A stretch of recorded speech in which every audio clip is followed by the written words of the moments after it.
சனியின் ஆட்டம் ஆரம்பம். இந்த ஆகஸ்ட் மாசத்துல ஒரு முக்கியமான நிகழ்வுகள்லாம் நடக்குது. இந்த மாசம் 32 நாள் இவங்க 3 பேரும் கேந்திரம் ஏறுகிறார்கள். சனி, செவ்வாய், சுக்கிரன் 3மே அசுப கிரகம். 3 அசுப கிரகம், 3 கேந்திரங்கள் ஏற போறாங்க, ஏறிட்டாங்க.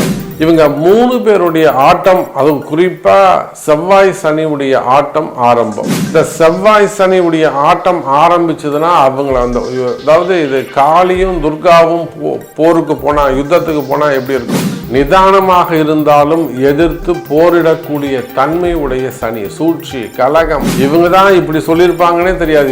இவங்க நீங்க யாரை அதிகமா நம்புறீங்களோ, நீங்க யாரை அதிகமா நல்லா இருக்கணும்னு நினைக்கிறீங்களோ, சின்ன சின்ன விஷயங்கள், குடும்பமாகட்டும், ஒரு வண்டி வாகனமாகட்டும், ஒரு சின்ன வண்டி விபத்துக்களாக இருக்கட்டும், அப்ப சனி கலகம், சனி இருட்டு, தினந்தோறும் பொழுது விடிஞ்சா இன்னைக்கு என்ன நடக்கும்னு தெரியாம இருக்கு.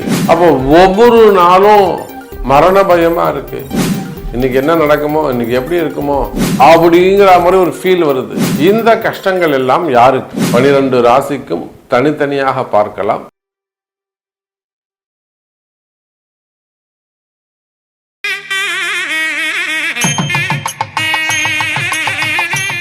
உலகெல்லாம் உணர்ந்தோதற்கரியவன் நிலவுலாவிய நிர்மலி வேணியன் அழகில் ஜோதியன் அம்பலத்தை ஆடுவான் மலர் சிலம்படி வாழ்த்தி வணங்குவோம்.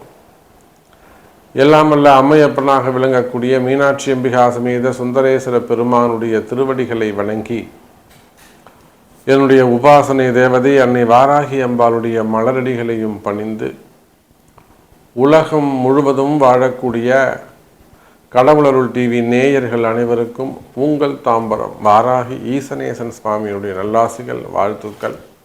ஜெய் வாராகி, ஜெய் ஜெய் வாராகி. சனியின் ஆட்டம் ஆரம்பம். இப்போ இந்த தலைப்பை பார்த்தீங்கன்னா, இந்த ஆகஸ்ட் மாசத்துல ஒரு முக்கியமான நிகழ்வுகள்லாம் நடக்குது. செவ்வாய் மிதுனத்திலையும் சுக்கிரன் கன்னியிலையும் அமைகிறார். இந்த மாதம் 32 நாள் செவ்வாயும் சுக்கிரனும் புதனுடைய வீட்டில் 2 கேந்திரத்தில், அதே போல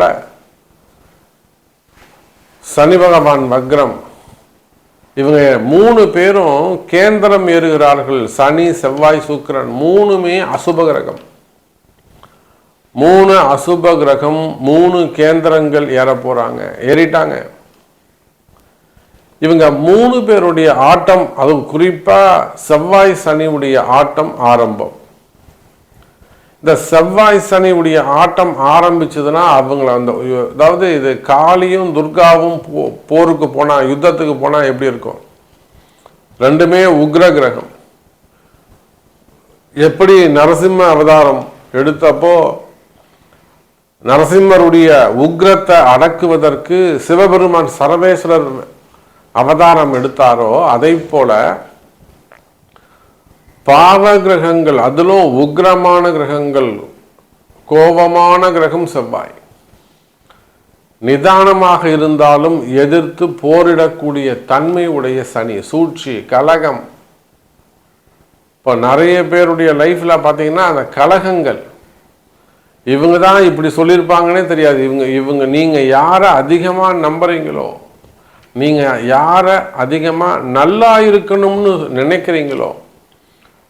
சார் ஒன்றும் இல்லை, ஒரு வீட்டுக்கு ஒரு வியாபாரி வராரு, இவருக்கு பாவப்பட்டவருங்க, ஏழைப்பட்டவருங்க, போய் கடையில் வாங்குறத விட இவர்கிட்ட வாங்கினா இந்த குடும்பம் பிழைக்கும் அப்படின்னு நீங்கள் நல்லது நினச்சி அவருக்கு ஒரு நன்மையை செய்வீங்க. அவர் அப்படியே உங்கள் அக்கா வீட்டுக்கோ தங்கச்சி வீட்டுக்கோ இல்லை சொந்தக்கார வீட்டுக்கோ போகிறான்னு வச்சுக்கோங்களேன், அவங்கள பற்றி அப்படியே ஒரு கலகம் பண்ணிட்டு போயிடுவார்.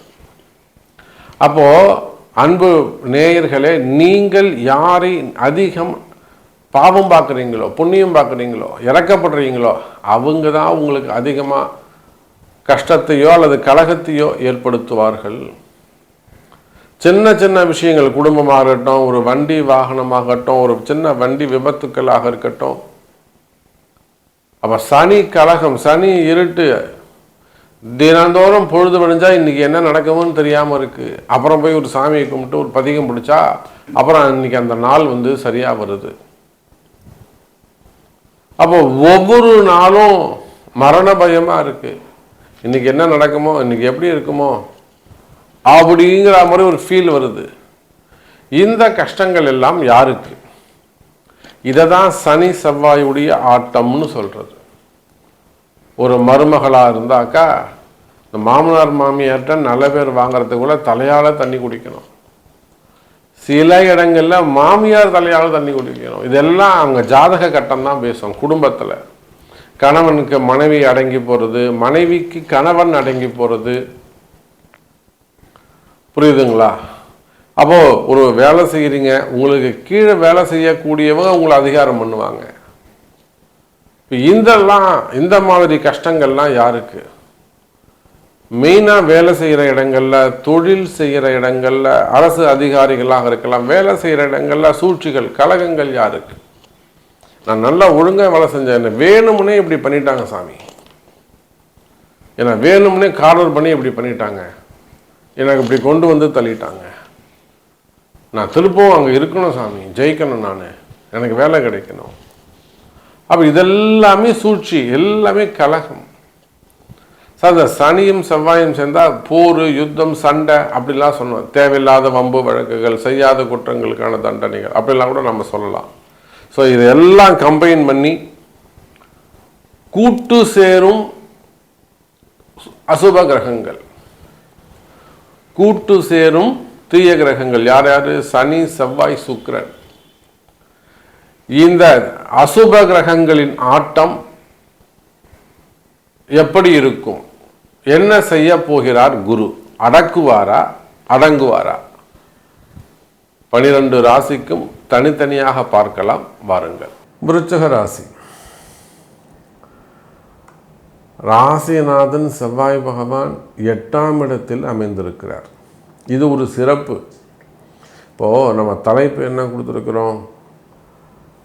அதிரடியாக கூட்டு சேரும் அசுப கிரகங்கள். கெட்டவங்க எல்லாம் ஜாயின் பண்ணுறாங்க. அங்கே பாடுறா 3 அயோக்கியன்னு ஒன்றா வந்து சேர்த்து என்ன பண்ணுறாங்க பாரு. அந்த 3 கெட்டவங்களும் ஒன்றாயிட்டாங்க. சொல்கிறோம்ல, டேய் அந்த பக்கம் போகாத, அவங்க ரவுடிங்கெல்லாம் ஒன்றா இருக்காங்க, அந்த 3 ரவுடி இருக்காங்க, அந்த இடத்துல ஜாக்கிரதையாக இருக்காங்க, போகாத சொல்கிறோம்ல. கூட்டு சேரும் அசுப கிரகங்கள். அப்போ சுக்கிரன் ஏங்க உங்களுக்கு விருச்சிக ராசிக்கு சுக்கிரனிய அசுபராறு 7, 12 கூடையவன். சரி, ராசி லக்னாதிபதி செவ்வாய், அவன் 6ஆம் அதிபதி, அவரும் 50% தான் நல்லவர். அப்போ விருச்சிக ராசி என்பர்களே, சனி பகவான் 3, 4 கூடையவன், அவரும் 50% தான் உங்களுக்கு நல்லவர். அப்போ இந்த அதிரடி காட்டக்கூடிய 3 அசுப கிரகங்கள் கூட்டு சேருது, செவ்வாய், சனி, சுக்கிரன்.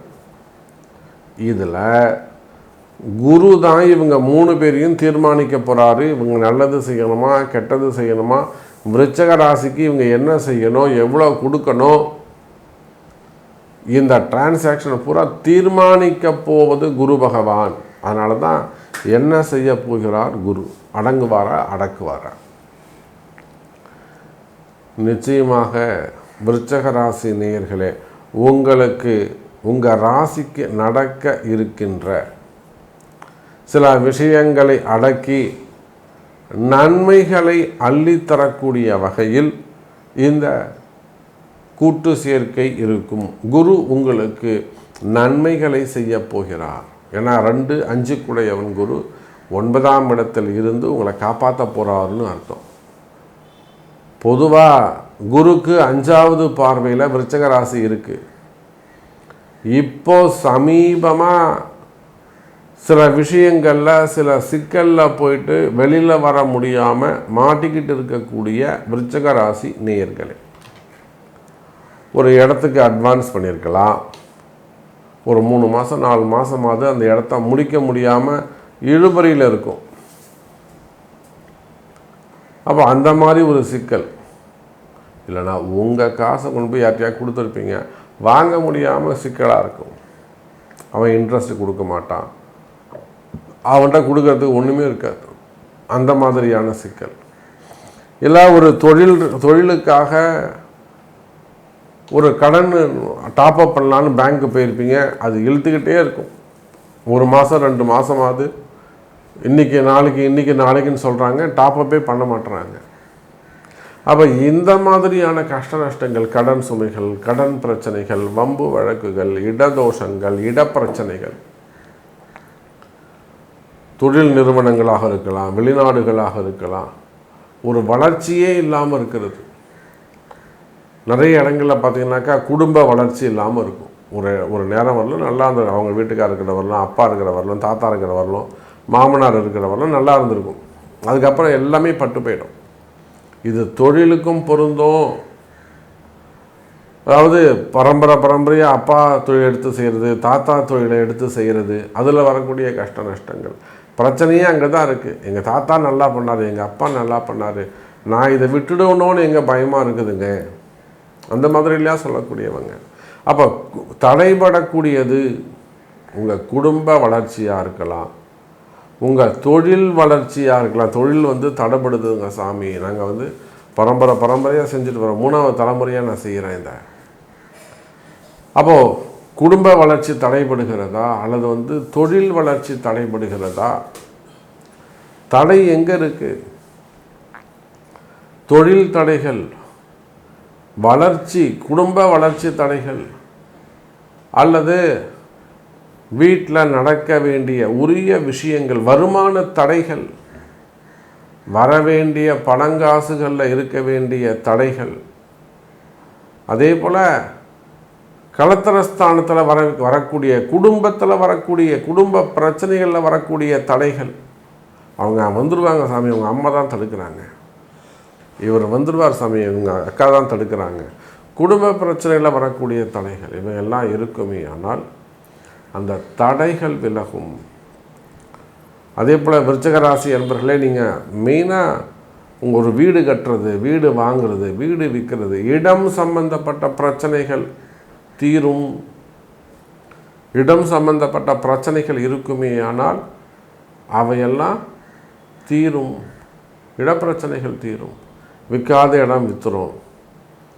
மெயினாக வாங்க வேண்டிய இடங்கள் சீக்கிரமாக ரிஜிஸ்ட்ரேஷன் தான், ஆகஸ்ட் மாதத்துலேயே ரிஜிஸ்ட்ரேஷன் ஆகிறதுக்கான வாய்ப்புகள் உண்டு. அதே போல் அந்த டாக்குமெண்ட் ப்ராப்ளம் எதாவது இருந்ததுன்னா அதுவும் சரியாகும். அப்போ இடப்பிரச்சனைகள், வீடு வாங்குறது, வீடு கட்டுறது, இது சம்பந்தமான வாக்குவாதங்கள், வம்பு வழக்குகள் இருக்குமே ஆனால், இது ரிலேட்டடாக வம்பு வழக்குகள், ஏமாற்றங்கள் இருக்குமே ஆனால் அவையெல்லாம் விலகி உங்களுக்கு வெற்றி கிட்டும். கவலை வேண்டாம் விருச்சிக ராசி அன்பர்களே. அப்போ அதே போல் சுக்கிரன் 7, 12 கூடிய சுக்கிரன் லாபஸ்தானத்தில் இருக்கின்ற காரணத்தினாலே திருமண யோகங்கள், அதே போல் ஃபைனான்ஸ் பிஸ்னஸ் பண்ணக்கூடியவங்க, ஹோட்டல் இண்டஸ்ட்ரி வச்சு நடத்தக்கூடியவங்க, மேக்கப் ஆர்டிஸ்டாக இருக்கக்கூடியவங்க, மேக்கப் ஷோரூம்ஸ் வச்சு நடத்தக்கூடியவங்க, அந்த தொழில் செய்ய நேச்சுரல்ஸு அந்த மாதிரிலாம் மேக்கப் பிஸ்னஸ் பண்ணக்கூடியவங்க, கடைகள் வச்சு நடத்தக்கூடியவங்க, திருமண மண்டபங்கள், திரையரங்குகள், அப்புறம் ஈவெண்ட் மேனேஜ்மெண்ட் பண்ணக்கூடியவங்க, டூர்ஸ் அண்ட் பேக்கர்ஸ் பண்ணக்கூடியவங்க, ரெசார்ட்ஸ் வச்சு பண்ணக்கூடியவங்க, வாடகைக்கு விடக்கூடியவங்க, ஸோ இந்த மாதிரியான ஹோட்டல் இண்டஸ்ட்ரி வச்சு நடத்தக்கூடியவங்க, இந்த மாதிரியான தொழில் செய்யக்கூடியவங்க, இவங்க எல்லாருக்குமே நல்லது நடக்கும். அப்போ உங்கள் இடத்துல இது இன்னும் பிரச்சனைகள் இருக்குமே ஆனால் தொழில் செய்கிற இடங்களில் அங்கே சின்ன சின்ன ஹோமங்கள், ஒரு யாக வேள்விகள் செய்வது சிறப்பு. அது என்னைக்கு, எப்போ, எப்படி என்பது உங்கள் பிறப்பு ஜாதகத்தில் இருக்கும் ரகசியம். உங்கள் பிறப்பு ஜாதகம் பேசும். விருச்சிக ராசி நேயர். அதே போல் இந்த செவ்வாய் சுக்கிரன் இருந்துட்டாலே அது 2வது திருமணம் அப்படின்னு சொல்லிடலாம். நிறைய அதுக்கு ஃபிலாசபி பேசுகிறாங்க. இப்போது செவ்வாய் சுக்கிரன் தான், அது அப்படி கிடையாது, இப்படி கிடையாதுன்னு சொல்கிறாங்க. ஆனால் ப்ராக்டிக்கலாக யதார்த்தமாக ஜாதகத்தை வச்சு பலன் சொல்லும்போது அவங்க நேரில் உட்காந்து அவங்களுடைய பாதிப்புகளை பார்க்கும்போது அது 2பட்ட திருமணமாகத்தான் உள்ளது. ரியாலிட்டின்னு ஒன்று இருக்கலாம், நாம் அதை தானே பேச முடியும். வெறும் புக்கில் வைக்கிறதும் தனிப்பட்ட கருத்தும் இங்கே நடக்காது. அந்த ஜாதகருக்கு நம்ம முன்னாடி உட்காந்துறவங்களுக்கு அது இயற்கையாக நடந்திருக்கு. அப்போது 2பட்ட திருமணங்கள், 2வது திருமணம், 2வது திருமணமும் பிரச்சனையாக இருக்குது. அப்புறம் 3வது திருமணம், பிறந்த குழந்தைங்களை தத்து கொடுக்கறது, இல்லை குழந்தைங்க பிறந்ததுக்கப்புறம் கணவன் பிரிஞ்சு போகிறது. ஒரு குழந்தை பிறந்துடும், அதுக்கப்புறம் கணவன் ராங்காக நடந்து பாருங்கள், ரொம்ப திமிராக நடந்துக்கிறது, அம்மா பேச்சு கேட்குறது, அக்கா பேச்சு கேட்குறது, ஆயா பேச்சு கேட்குறது, குடும்பத்துக்கு ₹1 கூட தராமல் இருக்கிறது. இப்போ இந்த மாதிரிலாம் திருமண வாழ்க்கையில் வரக்கூடிய பிரச்சனைகள் இருந்தாலும் இதுக்கெல்லாம் பரிகாரங்கள் உண்டு. அதெல்லாம் செஞ்சீங்கன்னா நிச்சயமாக குடும்ப நிம்மதியாக இருக்கும். அப்போ திருமண வாழ்க்கையில் அல்லது குடும்ப வாழ்க்கையில் வரக்கூடிய பிரச்சனைகள் இருந்தாலும் அதே சமயத்தில் 2வது திருமணம் தடைபடுவது, திருமண தடைகள் இருந்தாலும் இவை இரண்டுமே விலகும். அதே சமயத்தில் குழந்தை பாக்கியம், நான் குழந்தை பாக்கியத்துக்கு எப்பொழுதுமே சொல்வதுண்டு, கணவன் மனைவி இருவருடைய ஜாதகமும் பார்க்கணும். அது ஒருத்தர் சம்பந்தப்பட்ட கேள்வி இல்லை, இருவர் சம்பந்தப்பட்ட பிரச்சனை ஆகினால் 2 பேர் ஜாதகமும் பார்க்கணும். அப்போ பாருங்கள், மீன ராசி அன்பர்களே, 12 ராசி அன்பர்களுக்கும் இந்த அசுப கிரகங்களின் கூட்டு சேர்க்கையால் இது எப்படி மைனஸ் இன்ட்டு மைனஸ் ப்ளஸ்ஸாக மாறுதோ அதை போல் சில விஷயங்கள் உங்கள் வாழ்க்கையில் தடைகள் விலகி நல்லது நடக்கும், தெய்வ அருள் கை கொடுக்கும். நன்றி, நமச்சிவாயம், ஜெய் வராகி. கடவுள் அருள் டிவியை பார்த்தமைக்கு நன்றிகள். மேலும் இது போன்ற தகவல்களை தெரிந்து கொள்ள கடவுள் அருள் டிவியை சப்ஸ்கிரைப் செய்யுங்கள். மறக்காமல் பெல் ஐக்கானை கிளிக் செய்யுங்கள்.